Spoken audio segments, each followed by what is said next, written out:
그 손 치우세요. 김지영의 목소리가 차갑게 자갈치 시장 골목에 울려 퍼졌습니다. 건달 중 하나가 비웃으며 내뱉었죠. 뭐야, 이 아줌마가? 상관없는 사람이니까 갈 길 가셔. 김지영은 대답하지 않았습니다. 그저 그의 손목을 단숨에 잡아 꺾었죠. 비명소리가 시장 안을 가득 메웠습니다. 그 순간 주변 사람들의 웅성거림, 그리고 건달의 얼굴이 새하얗게 질린 표정. 도대체 무슨 일이 있었던 걸까요? 한 달 전 그의 인생을 완전히 바꿔놓은 그날로 돌아가 보겠습니다. 클레어가 부산 자갈치 시장에 첫 발을 디딘 건 오후 2시쯤이었습니다. 친구들과 함께 온 부산 여행의 마지막 날. 한국의 전통 시장을 꼭 보고 싶다고 졸라서 온 곳이죠. 싱싱한 생선, 냄새와 아주머니들의 구수한 사투리가 뒤섞인 시장 안으로 들어서자 클레어의 눈이 반짝였습니다. 와, 정말 활기차다. 클레어가 핸드폰으로 사진을 찍으며 감탄했죠.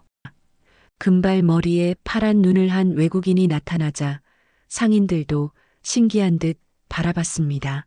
언니, 어디서 왔어? 미국이요. 클레어가 어설픈 한국어로 대답하자 아주머니들이 웃음을 터뜨렸습니다. 하지만 시장 한편에서는 분위기가 사뭇 달랐습니다. 낮술에 취한 한승배와 부하들이 포장마차에 앉아 클레어 일행을 노려보고 있었거든요. 한승배가 소주병을 탁 내려놓으며 혀를 찼습니다. 야야, 저기 봐. 저게 요즘 들어온다는 수입품인가? 부하들이 낄낄거렸죠. 형님, 피부는 뽀얀 게 무슨 스팸 통조림 같네요. 맛있겠다. 한승배가 비틀거리며 일어섰습니다. 술 기운이 돌아 얼굴이 벌겋게 달아올랐거든요. 클레어는 여전히 친구들과 함께 회를 사며 즐거워하고 있었습니다. 그때 한승배 일당이 슬금슬금 다가왔죠. 미국인 언니, 한국에 놀러 왔어? 한승배의 목소리에는 장난기 반 음흉한 반이 섞여 있었습니다. 클레어가 어색하게 웃으며 대답했어요. 네, 대학생인데요.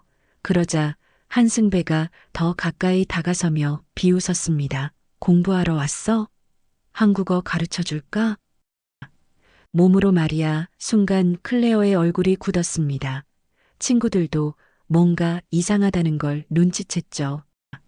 한승배가 클레어의 팔을 붙잡으려는 찰나 뒤에서 차분한 목소리가 들려왔습니다. 그 손 치우세요. 민간복을 입은 김지영이 나타났습니다. 평범한 시민처럼 보였지만 그 눈빛만큼은 예사롭지 않았어요. 한승배가 돌아서며 짜증을 냈죠. 뭐야, 아줌마가? 상관없으니까 꺼져. 김지영은 대답 대신 행동했습니다. 번개처럼 빠른 움직임으로 한승배의 손목을 잡더니 뒤틀었어요. 아! 한승배가 비명을 지르며 무릎을 꿇었습니다. 부하들이 달려들었지만 김지영은 5초도 안 되어 둘 다 바닥에 눕혔죠. 너 뭐야? 한승배가 땀을 뻘뻘 흘리며 김지영을 올려다봤습니다. 그런데 그때 지나가던 시민 중 한 명이 김지영을 알아봤어요. 저분 텔레비전에서 봤는데. 중년 남성이 핸드폰을 꺼내더니 뉴스 사진과 비교해 봤습니다. 맞다. 김지영 사단장님이야. 주변 사람들이 웅성거리기 시작했죠. 사단장? 진짜? 여군 최초 투스타 사단장, 그분 맞네. 와, 실물로 보니까 더 멋있다. 한승배의 얼굴이 새하얗게 질렸습니다. 사단장이라고? 자신이 지금 누구한테 덤볐던 건지 깨달았거든요. 김지영이 차분하게 말했습니다. 일어나세요. 한승배가 벌벌 떨며 일어났습니다. 죄송합니다. 몰랐습니다. 김지영은 표정 하나 변하지 않고 한승배를 쳐다봤어요. 몰랐다고 해서 달라질 건 없어요. 다음에 또 이런 일 있으면 가만 안 둘 거예요. 시장 안이 순식간에 조용해졌습니다. 상인들과 손님들이 모두 입을 벌린 채 지켜보고 있었거든요. 클레어도 마찬가지였습니다. 입술을 살짝 벌린 채 김지영을 바라보며 한 걸음 뒤로 물러섰죠. 사단장이라는 말에 더욱 놀란 표정이었어요. 김지영이 클레어에게 다가가서 물었습니다. 괜찮으세요? 클레어가 고개를 끄덕였어요. 고맙습니다. 정말 고마워요. 김지영은 미소를 지으며 고개만 살짝 숙였죠. 그런데 그때 클레어의 가방에서 무언가 반짝이는 게 흘러나왔습니다. 목걸이였어요. 작은 십자가, 펜던트가 달린 은색 목걸이. 김지영의 눈이 그 순간 흔들렸습니다. 그 목걸이를 본 순간 오래된 기억이 밀려왔거든요. 20년 전 이라크의 뜨거운 사막, 부상당한 미군 부대장을 구해주며 자신이 건넸던 바로 그 목걸이였습니다. 김지영의 심장이 빠르게 뛰기 시작했죠. 클레어가 목걸이를 주워들며 말했습니다. 아, 이게 떨어졌네요. 아버지 유품이에요. 김지영은 더 이상 말을 잇지 못했습니다. 혹시나 하는 마음에 물어봤어요. 혹시 아버님이 군인이셨나요? 네, 이라크전에 참전하셨어요. 존 맥켄지 부대장이었는데요. 클레어의 목소리가 살짝 떨렸습니다. 김지영은 눈앞이 흐려졌어요. 그 존 맥켄지의 딸이 바로 여기 자신 앞에 서 있다는 게 믿어지지 않았거든요. 김지영은 그날 밤 잠을 이룰 수 없었습니다. 침대에 누워서도 자꾸만 클레어의 얼굴이 떠올랐거든요. 특히 그 목걸이를 본 순간의 충격은 아직도 생생했습니다. 20년 전 기억이 파노라마처럼 펼쳐졌죠. 2005년 이라크 파병 당시 김지영은 26살 소위였습니다. 적의 기습 공격을 받아 부상을 당하고 은엄폐물 뒤에 숨어 있었어요. 출혈이 심해서 의식이 흐릿해져 갔죠. 그때 나타난 게 존 맥켄지 부대장이었습니다. 괜찮습니까? 버텨주세요. 존이 김지영을 안전한 곳으로 옮기고 응급처치를 해줬어요. 총알이 빗발치는 상황에서도 김지영을 포기하지 않았거든요. 자신의 생명을 걸고 한국군 장교 한 명을 구해낸 겁니다. 의무대에서 깨어난 김지영이 존을 찾아갔었죠. 살려주셔서 감사합니다. 김지영이 자신의 목걸이를 빼서 존의 손에 쥐어줬어요. 이 은혜 평생 잊지 않겠습니다. 고국에 돌아가셔서도 건강하시길 바라며 드리는 겁니다. 존이 눈물을 글썽이며 목걸이를 받았습니다. 제가 더 고맙습니다. 이 목걸이 소중히 간직하겠어요. 그게 마지막이었어요. 김지영은 다른 부대로 이동했고 존과는 그 후로 만날 기회가 없었거든요. 그런데 그 존의 딸이 바로 어제 자신이 구해준 클레어였다니. 김지영은 베개를 꽉 껴안았습니다. 20년 전 받았던 은혜가 이런 식으로 되돌아올 줄이야. 세상이 이렇게 좁은 건지 운명이라는 게 정말 있는 건지 알 수가 없었어요. 다음 날 아침 김지영은 부산의 한 카페에서 클레어를 다시 만났습니다. 어제 연락처를 주고받았거든요. 클레어가 먼저 와서 기다리고 있었어요. 창가 자리에 앉아 바깥을 내다보는 모습이 어딘지 생각에 잠겨 있는 것 같았습니다. 안녕하세요. 김지영이 다가가자 클레어가 밝게 웃으며 일어났어요. 어제는 정말 고마웠어요. 사단장님이시라니. 아직도 믿어지지 않아요. 김지영이 손을 저었습니다. 그냥 김지영이라고 불러주세요. 편하게 해요. 두 사람이 마주 앉자 클레어가 목걸이를 꺼냈어요. 어제 떨어뜨린 이거 말인데요.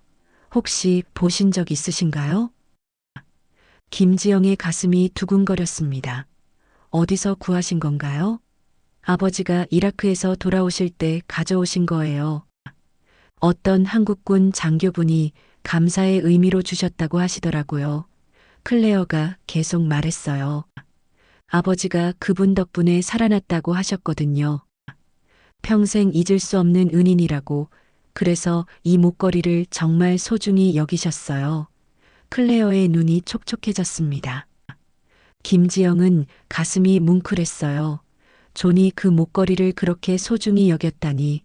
그리고 딸에게까지 그 이야기를 전해줬다니. 그 한국군 장교분을 만나보고 싶지 않으세요? 김지영이 조심스럽게 물어봤죠. 물론이죠. 아버지의 생명의 은인이시잖아요. 하지만 이름도 모르고. 클레어가 아쉬워하는 표정을 지었습니다. 김지영은 마음속으로 고민했어요. 지금 말해야 할까? 아니면 조금 더 기다려야 할까? 혹시 그분이 여자 군인이었다면 어떨까요? 김지영이 넌지시 물어봤습니다. 클레어가 놀란 표정을 지었어요. 여자요? 그럴 수도 있겠네요. 아버지께서 성별은 따로 말씀 안 하셨거든요. 김지영은 잠깐 침묵했다가 말했습니다. 혹시 제가 그 사람일지도 몰라요. 클레어의 눈이 동그랗게 커졌습니다. 커피 잔을 든 손이 살짝 떨렸어요. 정말요? 정말 그분이 김지영 사단장님이세요? 목소리가 떨리고 있었거든요. 김지영이 고개를 끄덕였습니다. 2005년 이라크 파병 당시 존 맥켄지 부대장님이 제 생명을 구해주셨어요. 저는 그때 소위였고 부상을 당해서 죽을 뻔했는데 부대장님이 구해주셨죠. 그래서 감사의 의미로 제 목걸이를 드렸던 겁니다. 클레어가 입술을 꽉 물었습니다. 눈가가 빨갛게 달아올랐어요. 정말 믿어지지 않아요. 아버지의 은인을 이렇게 만나다니. 목소리가 점점 작아졌습니다. 부대장님께서 자주 그 이야기를 하셨나 봐요? 김지영이 물어봤어요. 클레어가 눈물을 글썽이며 대답했습니다. 네, 정말 자주요. 특히 제가 어릴 때 잠자리에서 들려주시던 이야기 중 하나였어요. 한국이라는 나라에 대해서도 그때 처음 알게 됐고요. 김지영의 가슴이 뭉클했습니다. 존이 그 일을 그렇게 소중히 여겼다니. 그래서 한국에 유학을 오게 되신 건가요? 네, 맞아요. 클레어가 고개를 끄덕였어요. 아버지께서 한국에 대해 워낙 좋게 말씀하셔서 언젠가는 꼭 와보고 싶었거든요. 서울대 국제학부로 편입해서 경영학을 공부하고 있어요. 클레어가 잠시 멈췄다가 말을 이었습니다. 그런데 어제 일을 겪고 나서 생각이 많이 바뀌었어요. 사단장님이 그렇게 순식간에 상황을 정리하시는 걸 보니까 한국의 안보 시스템이나 군사 조직에 대해 정말 궁금해졌거든요. 김지영이 관심 있는 표정을 지었습니다. 어떤 부분이 궁금하세요? 모든 게 궁금해요. 어떻게 이렇게 체계적으로 위기에 대응할 수 있는 건지. 특히 여군이 이렇게 높은 지위까지 올라갈 수 있는 시스템은 어떻게 만들어진 건지. 클레어의 목소리에 진지함이 담겨 있었어요. 미국에서는 배울 수 없는 게 있는 것 같아요. 한국만의 독특한 안보 환경이라고 해야 할까요? 김지영이 미소를 지었습니다. 좋은 관찰이네요. 한국은 정말 세계에서 가장 독특한 안보 환경을 가진 나라 중 하나거든요. 클레어의 눈이 반짝였어요. 정말 그렇게 생각해요. 분단 상황에서도 이렇게 발전한 나라가 또 있을까요? 원래 계획을 바꿔볼 생각은 없으세요? 김지영이 조심스럽게 물어봤습니다. 클레어가 망설이며 대답했어요. 사실 원래는 교환학생으로만 있을 예정이었는데 어제 일 이후로 진짜 고민이 많아졌어요. 클레어가 목걸이를 만지작거리며 말했어요. 아버지가 돌아가시기 전에 이걸 제게 주시면서 말씀하셨어요. 언젠가 한국에 가게 되면 그 은인을 꼭 찾아보라고. 그리고 그 나라에서 뭔가 의미 있는 일을 해보라고요. 김지영이 클레어의 손을 살짝 잡았습니다. 부대장님의 뜻을 이어받는 거네요. 클레어가 고개를 끄덕이며 눈물을 닦았어요. 네, 그런 것 같아요. 어제까지만 해도 막연했는데 지금은 확실해졌어요. 석사도 한국에서 하고 싶어요. 클레어가 단호하게 말했습니다. 안보학으로 전공을 바꿔서요. 한국의 대응 시스템을 제대로 배우고 싶어요. 김지영이 클레어를 다정하게 바라봤습니다. 좋은 결정일 거예요. 이 나라에서 많은 걸 배우실 수 있을 거예요. 클레어가 고개를 끄덕였어요. 김지영. 사단장님 같은 분들을 보면서 더욱 확신이 서요. 해가 서쪽으로 기울어가고 있었습니다. 두 사람은 20년 만에 이어진 인연의 끈을 확인하며 오랜 시간 이야기를 나눴어요. 클레어는 경영학에서 안보학으로의 전환에 대한 진지한 고민을 털어놨고 김지영은 그런 클레어의 결심을 응원해줬습니다. 그로부터 사흘 후 병원 응급실은 소란스러웠습니다. 한승배가 비틀거리며 깨어났거든요. 머리에 붕대를 감고 있던 그가 간병인을 불렀어요. 야, 텔레비전 틀어봐. 뉴스 채널로 화면에는 김지영의 모습이 나오고 있었습니다. 여군 최초 투스타 사단장 임명 소식을 다루는 뉴스였죠. 한승배의 얼굴이 점점 일그러졌어요. 전현희 투스타라고? 부하 중 하나가 옆에서 중얼거렸습니다. 형님, 우리가 건드린 게 진짜 사단장이었네요. 한승배가 주먹을 꽉 쥐었어요. 내가 그 아줌마한테 무릎 꿇었다고? 나를 개망신시킨 거야. 분노가 치밀어 올랐습니다. 한승배는 자존심이 상한 게 아니라 완전히 짓밟혔다고 느꼈거든요. 야, 그 외국년 신상 조사해봐. 어디 사는지, 뭐 하는지 다 알아내라고. 형님, 괜히 건드리지 맙시다. 사단장하고 엮이면 부하가 걱정스럽게 말했지만 한승배는 들으려 하지 않았어요. 닥쳐. 내가 이런 치욕을 당하고 가만히 있을 것 같아? 며칠 후 한승배는 클레어의 일상을 파악했습니다. 서울대 국제학부 학생이고 기숙사에 살고 있다는 것도 알아냈죠. 매주 화요일과 목요일에는 도서관에서 스터디 모임을 한다는 것까지 말입니다. 좋아, 목요일에 잡자. 한승배가 음험하게 웃었어요. 그 사단장한테 똑똑히 보여주자. 내가 누군지 말이야. 목요일 저녁 8시 클레어는 스터디를 마치고 기숙사로 돌아가는 길이었습니다. 요즘 안보학 관련 책들을 읽느라 머리가 복잡했어요. 김지영과의 만남 이후 정말 전공을 바꿀 생각을 진지하게 하고 있었거든요. 어두운 골목길에 접어들자 갑자기 검은 승합차 한 대가 나타났습니다. 차에서 내린 남자 셋이 클레어를 에워쌌어요. 안녕, 미국 공주님? 한승배가 비웃으며 나타났습니다. 클레어가 뒤로 물러서며 소리쳤어요. 누구세요? 왜 이러세요? 하지만 한승배는 더 가까이 다가왔습니다. 자갈치에서 만났잖아. 기억 안 나? 그때 내가 얼마나 창피를 당했는지 말이야. 도와주세요. 클레어가 소리를 질렀지만 주변은 조용했어요. 한승배의 부하들이 클레어의 입을 막고 승합차로 끌고 갔습니다. 클레어가 발버둥 쳤지만 역부족이었죠. 승합차가 출발하자 한승배가 핸드폰을 꺼냈습니다. 그 사단장 연락처 알아냈나? 네, 형님, 부대 대표 번호 구했습니다. 좋아, 메시지 보내자. 한승배가 문자를 치기 시작했어요. 자갈치 여왕님, 우리 수입품 잘 보호하고 있어요. 보고 싶으면 창고로 오세요. 혼자 말이야. 메시지를 보낸 후 한승배가 만족스럽게 웃었습니다. 이제 누가 더 세나 보자고. 투스타든 뭐든 내 앞에서는 다 똑같아. 클레어는 버려진 창고 한 구석에 묶여 있었습니다. 겁에 질린 얼굴로 주변을 둘러봤지만 도망칠 방법이 보이지 않았어요. 한승배가 다가와서 말했습니다. 걱정 마. 금방 내 구제주가 올 거야. 그 시각 김지영은 부대에서 늦은 업무를 보고 있었습니다. 핸드폰에 울린 문자 소리에 화면을 확인했죠. 메시지를 읽은 순간 김지영의 얼굴이 굳었어요. 클레어가.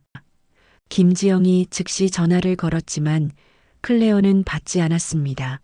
다시 한승배에게서 메시지가 왔어요. 1시간 안에 오지 않으면 수입품은 상품 가치를 잃을 거예요. 김지영의 눈빛이 차갑게 변했습니다. 클레어를 건드린 건 용서할 수 없는 일이었어요. 특히 존 부대장의 딸을 말이죠. 김지영이 옆에 있던 부하에게 말했습니다. 비상 소집 걸어. 지금 당장. 김지영은 즉시 신뢰할 수 있는 부하들을 소집했습니다. 공식적인 군 작전이 아닌 개인적인 구조 작전이었거든요. 상황이 급박합니다. 민간인 인질 사건이에요. 육군 수색대 출신인 이상훈 중령이 먼저 물어봤어요. 사단장님, 경찰에 신고하는 게 절차상 맞지 않을까요? 김지영이 고개를 저었습니다. 시간이 없어요. 그리고 이건 개인적인 일이기도 하고요. 김지영이 한승배에게서 온 메시지를 보여줬습니다. 범인들이 자갈치 사건과 연관되어 있어요. 제게 직접적으로 도전장을 낸 겁니다. 부하들의 얼굴이 굳어졌죠. 인질이 누구죠? 박소영 소령이 물어봤어요. 김지영이 잠시 망설이다가 답했습니다. 미국인 유학생이에요. 클레어 맥켄지라는 아이인데 특별한 사연이 있어요. 김지영이 간략하게 설명했습니다. 20년 전 이라크에서의 일, 존 맥켄지 부대장과의 인연, 그리고 클레어가 바로 그 딸이라는 것까지. 부하들이 놀란 표정을 지었어요. 그렇다면 더욱 신중해야겠네요. 이상훈이 말했습니다. 외교 문제로 번질 수도 있고요. 김지영이 고개를 끄덕였어요. 그래서 더욱 조용하고 확실하게 해결해야 해요. 한편 창고에서 클레어는 공포에 떨고 있었습니다. 손목과 발목이 밧줄에 묶여 있었고 입에는 테이프가 붙어 있었어요. 한승배가 시계를 보며 중얼거렸습니다. 아직 30분 남았네. 과연 올까? 부하 중 하나가 걱정스럽게 말했어요. 형님, 진짜 사단장이 올 것 같은데요. 군인들까지 데리고 오면 어떡해요? 한승배가 코웃음을 쳤습니다. 그럼 더 재밌어지는 거지. 내가 투스타를 굴복시켰다고 소문이 날 테니까. 클레어가 으음 소리를 내며 몸부림쳤습니다. 테이프 때문에 제대로 말할 수도 없었어요. 한승배가 다가와서 테이프를 살짝 떼어냈습니다. 뭐 할 말 있어? 제발 저를 보내주세요. 아무것도 하지 않겠어요. 클레어의 목소리가 떨렸습니다. 한승배가 웃으며 말했어요. 너 때문이 아니야. 그 사단장 때문이지. 내가 당한 치욕을 갚아야 하거든. 그때 창고 밖에서 이상한 소리가 들렸습니다. 한승배의 부하들이 긴장하며 밖을 살폈어요. 형님, 뭔가 이상해요. 너무 조용해요. 갑자기 창고 불이 꺼졌습니다. 정전이 된 건지, 누군가 전기를 차단한 건지 알 수 없었어요. 한승배가 핸드폰 플래시를 켜며 소리쳤습니다. 야, 뭐하냐? 빨리 확인해봐. 그 순간 창고 뒤쪽 창문이 조용히 열렸습니다. 김지영이 검은 옷을 입고 들어왔어요. 야간 투시경을 끼고 있어서 어둠 속에서도 모든 게 보였거든요. 김지영이 수신호로 외부의 팀원들과 소통했습니다. 이상훈 중령과 박소영 소령이 다른 입구로 진입하고 있었어요. 완벽한 포위망이었습니다. 한승배의 부하 하나가 클레어 쪽으로 다가가며 칼을 꺼냈어요. 형님, 인질부터 처리하려? 그 순간 김지영이 움직였습니다. 소음 없이 부하를 제압하더니 칼을 뺏었어요. 누구야? 한승배가 소리쳤지만 대답은 없었습니다. 대신 또 다른 부하가 쓰러지는 소리만 들렸죠. 공포가 엄습하기 시작했어요. 마지막 부하까지 제압된 후 김지영이 한승배 앞에 나타났습니다. 플래시 불빛이 김지영을 비추자 한승배가 뒤로 물러섰어요. 너 어떻게? 김지영이 차분하게 말했습니다. 경고했잖아요. 다음에 또 이런 일 있으면 가만 안 둔다고. 한승배가 떨리는 손으로 클레어 목에 칼을 댔어요. 오지 마. 한 발짝만 더 오면 2년 죽어. 김지영의 눈빛이 차갑게 변했습니다. 클레어를 위협하는 것만큼은 절대 용서할 수 없었거든요. 그 손 놓으시죠? 한승배의 손이 더욱 떨렸습니다. 칼날이 클레어의 목에 더 가까이 다가갔어요. 나한테 명령하지 마. 내가 누군 줄 알아? 목소리에는 절망과 분노가 뒤섞여 있었습니다. 김지영은 한 발짝도 물러서지 않았어요. 오히려 더 차분해졌습니다. 당신이 누군지는 관심 없어요. 그냥 그 손만 놓으세요. 목소리가 낮고 위협적이었거든요. 클레어가 눈을 꽉 감고 있었습니다. 목에 닿은 차가운 칼날 때문에 숨조차 제대로 쉴 수 없었어요. 김지영이 클레어를 바라보며 눈짓으로 신호를 보냈습니다. 괜찮을 거야. 야야, 농담하지 마. 한승배가 히스테리를 부렸어요. 내가 진짜 찌를 거야. 너 때문에 내가 얼마나 망신당했는지 알아? 손에 힘이 들어가면서 칼이 클레어의 목을 살짝 긁었습니다. 그 순간 김지영이 움직였어요. 번개처럼 빠른 속도로 한승배의 손목을 잡더니 뒤틀었습니다. 아! 한승배가 비명을 지르며 칼을 떨어뜨렸어요. 김지영이 한승배를 바닥에 눕히고 압박했습니다. 움직이지 마세요. 그리고 즉시 클레어에게 달려가서 밧줄을 풀어줬어요. 괜찮아요? 다쳤어요? 클레어가 김지영을 보자 눈물이 터졌습니다. 사단장님, 목소리가 떨렸어요.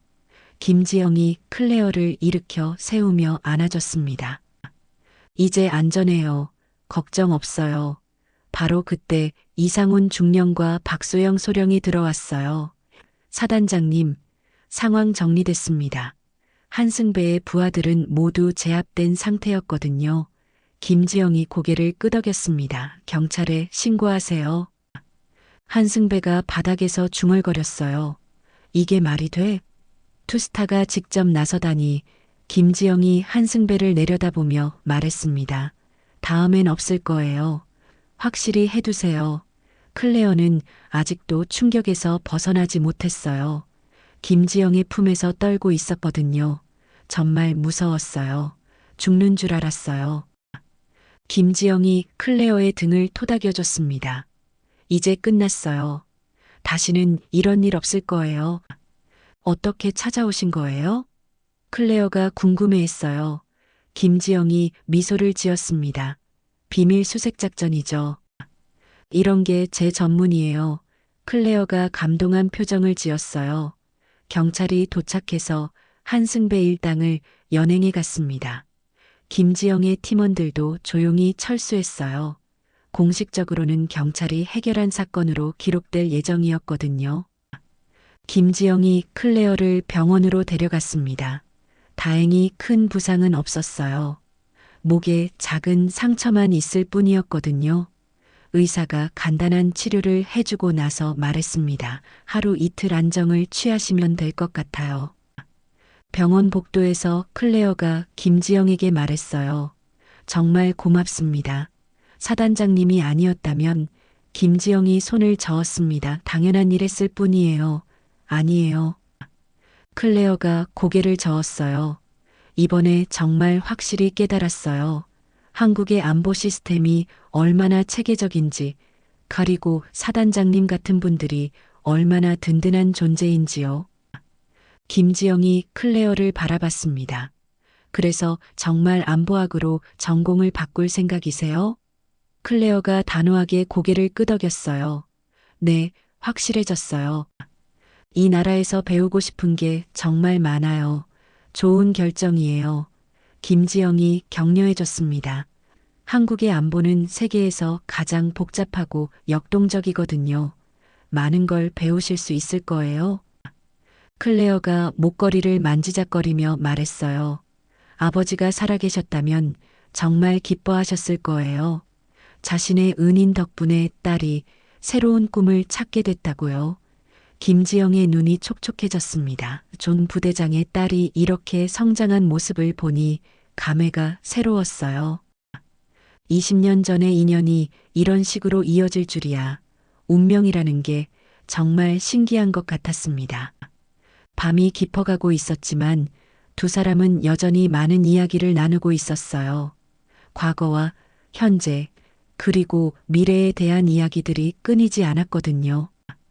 사흘 후 클레어는 김지영과 함께 한강공원을 산책하고 있었습니다. 목에 난 상처는 거의 다 나았고 마음의 상처도 많이 회복된 상태였어요. 저녁 노을이 한강을 붉게 물들이고 있었거든요. 기분이 어때요? 김지영이 물어봤습니다. 클레어가 깊게 숨을 들이마셨어요. 많이 좋아졌어요. 사단장님 덕분에요. 두 사람은 벤치에 앉아서 강을 바라봤습니다. 클레어가 가방에서 목걸이를 꺼냈어요. 햇빛에 반사되어 십자가 펜던트가 반짝였습니다. 이걸 보면서 계속 생각했어요. 20년 전 아버지와 사단장님의 만남이 우연이었을까요? 김지영이 목걸이를 바라보며 말했습니다. 저도 그런 생각을 해봤어요. 그냥 우연치고는 너무 기적 같잖아요. 클레어가 고개를 끄덕였어요. 맞아요. 아버지가 항상 말씀하셨거든요. 세상에는 우연이 아닌 일들이 있다고. 어떤 말씀이세요? 김지영이 관심을 보였습니다. 클레어가 미소를 지으며 답했어요. 선한 일은 반드시 선한 결과로 돌아온다고요. 언젠가는 어떤 식으로든 말이에요. 김지영의 가슴이 뭉클했습니다. 존 부대장이 그런 철학을 가지고 있었다니 정말 훌륭한 분이셨네요. 클레어가 눈시울을 붉혔어요. 네, 제게는 영웅이었어요. 그리고 사단장님도 제게는 영웅이에요. 과찬이에요. 김지영이 손을 저었습니다. 저는 그냥 해야 할 일을 했을 뿐이에요. 클레어가 고개를 저었어요. 아니에요. 사단장님이 아니었다면 저는 지금 여기 없었을 거예요. 클레어가 목걸이를 다시 목에 걸며 말했습니다. 이제 이 목걸이의 의미가 더 깊어진 것 같아요. 아버지와 사단장님의 인연, 그리고 제가 한국에서 새로운 꿈을 찾게 된 계기까지요. 새로운 꿈 말인데 정말 확실해요? 김지영이 물어봤습니다. 클레어가 단호하게 대답했어요. 네, 완전히요. 교수님께도 이미 말씀드렸어요. 안고학 석사 과정으로 바꾸고 싶다고요. 김지영이 놀란 표정을 지었어요. 벌써요? 빨리 결정하셨네요. 더 이상 망설일 이유가 없어서요. 클레어가 확신에 찬 목소리로 말했습니다. 이번 일을 겪으면서 정말 확실해졌거든요. 교수님께서 뭐라고 하시던가요? 김지영이 궁금해했습니다. 처음엔 놀라셨어요. 경영학에서 안보학으로 바꾼다니까요. 하지만 제가 진지하다는 걸 아시고는 지원해 주시겠다고 하셨어요. 클레어가 김지영을 바라보며 말했습니다. 그리고 한 가지 더 부탁드리고 싶은 게 있어요. 뭔가요? 가끔 조언을 구할 수 있을까요? 안보학 공부하면서 궁금한 게 생기면요. 김지영이 웃으며 고개를 끄덕였어요. 물론이죠. 언제든지 연락하세요. 클레어가 기뻐하며 말했습니다. 정말 고마워요. 사단장님 같은 멘토가 있다면 정말 든든할 것 같아요. 해가 완전히 지고 한강의 야경이 펼쳐지기 시작했습니다. 두 사람은 여전히 벤치에 앉아서 이야기를 나누고 있었어요. 20년 전의 인연이 새로운 시작점이 되고 있었거든요. 사단장님, 클레어가 진지한 표정을 지으며 말했습니다. 저 정말 열심히 할게요. 아버지와 사단장님께 부끄럽지 않은 사람이 되고 싶어요. 김지영이 클레어의 어깨를 토닥여줬어요. 이미 충분히 훌륭해요. 앞으로가 더 기대되네요. 클레어가 목걸이를 한 번 더 만지작거렸습니다. 이제 이 목걸이는 단순한 유품이 아니었어요. 과거와 현재를 이어주는 다리였고 미래로 향하는 나침반이기도 했거든요. 이제 정말 한국이 제 두 번째 고향이 된 것 같아요. 클레어가 미소를 지으며 말했습니다. 김지영도 따뜻하게 웃었어요. 환영해요. 클레어, 이 나라에서 멋진 꿈을 이루시길 바라요. 밤하늘에 별들이 하나둘 나타나기 시작했습니다. 두 사람의 앞에는 새로운 시작이 기다리고 있었어요. 20년 전 이라크 사막에서 시작된 인연이 한국에서 새로운 장을 열고 있었거든요. 6개월 후 서울대학교 졸업식 날이었습니다. 클레어는 학사 가운을 입고 강단 위에 서 있었어요. 안보학 석사과정 입학을 축하하는 특별 발표를 하게 된 거였거든요. 객석에는 동기들과 교수들이 앉아 있었습니다. 김지영도 뒷자리에 조용히 앉아 있었어요. 평상복을 입은 채 클레어를 지켜보고 있었습니다. 클레어가 마이크 앞에 서자 잔내가 조용해졌죠. 안녕하세요. 저는 국제학부 클레어 맥켄지입니다. 클레어의 한국어가 예전보다 훨씬 자연스러워졌어요. 오늘 여러분께 제 이야기를 들려드리고 싶어서 자리에 섰습니다. 클레어가 잠시 숨을 고르며 말을 이었어요. 처음 한국에 왔을 때는 단순한 교환학생이었습니다.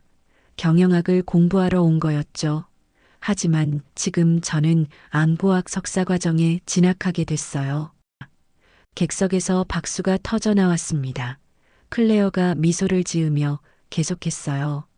이런 변화가 생긴 이유는 이 나라에서 정말 특별한 경험을 했기 때문입니다. 부산 자갈치 시장에서 어려운 상황에 처했을 때 한 분이 저를 도와주셨어요.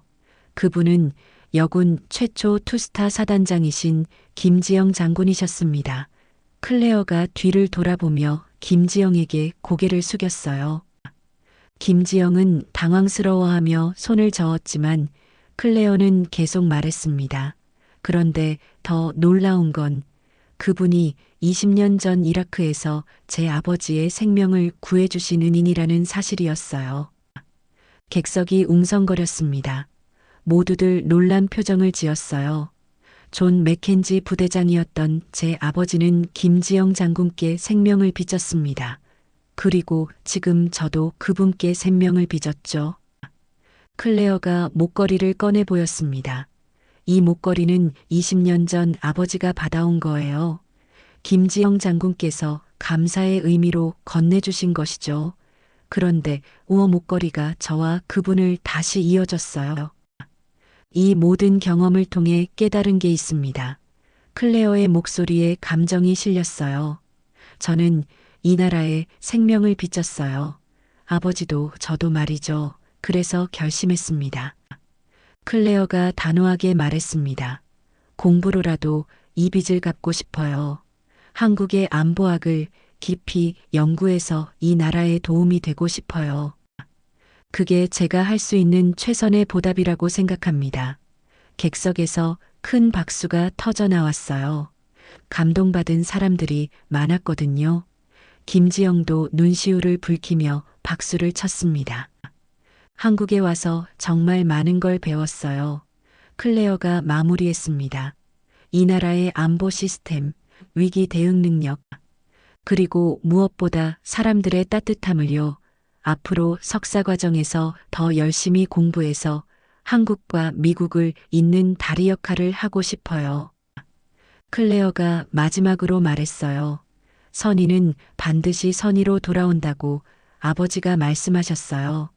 오늘 제가 여기 서 있는 것이 그 증거인 것 같아요. 김지영 장군님 그리고 저를 도와주신 모든 분들께 진심으로 감사드립니다.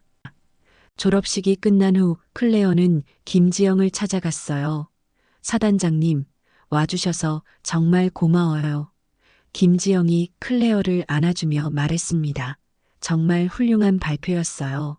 감동받았어요. 다음 주부터 한국국방연구원에서 인턴으로 일하게 됐어요. 클레어가 기쁘게 말했습니다. 정말요? 축하해요. 김지영이 진심으로 기뻐했어요. 클레어가 목걸이를 만지며 말했습니다. 이제 이 목걸이는 새로운 의미를 갖게 됐어요. 과거의 인연을 기억하면서 미래를 향해 나아가는 힘이 되어줄 거예요. 부대장님이 살아계셨다면 정말 자랑스러워 하셨을 거예요. 김지영이 말했습니다. 클레어가 미소를 지었어요. 네, 아버지도 분명 기뻐하실 거예요. 딸이 은인의 나라에서 새로운 꿈을 찾았다는 거요. 해가 저물어가는 캠퍼스에서 두 사람은 오랫동안 이야기를 나눴습니다. 20년 전 이라크 사막에서 시작된 인연이 한국에서 새로운 결실을 맺고 있었어요. 클레어의 새로운 시작과 함께 말이죠. 김지영은 클레어의 뒷모습을 바라보며 생각했습니다. 선의가 정말 선의로 돌아오는구나.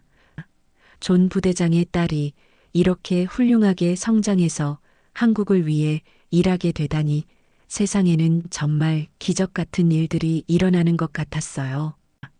클레어는 국방연구원으로 향하며 다짐했습니다. 아버지와 김지영 사단장에게 부끄럽지 않은 사람이 되겠다고, 그리고 한국과 미국을 잇는 든든한 다리가 되겠다고 말이죠. 네, 오늘의 사연은 여기까지입니다. 경기도에서 온 사연이었는데요. 재미있게 들으셨다면 여러분이 어느 지역에서 청취 중이신지 댓글로 알려주시길 바랍니다. 오늘도 행복한 하루 되세요.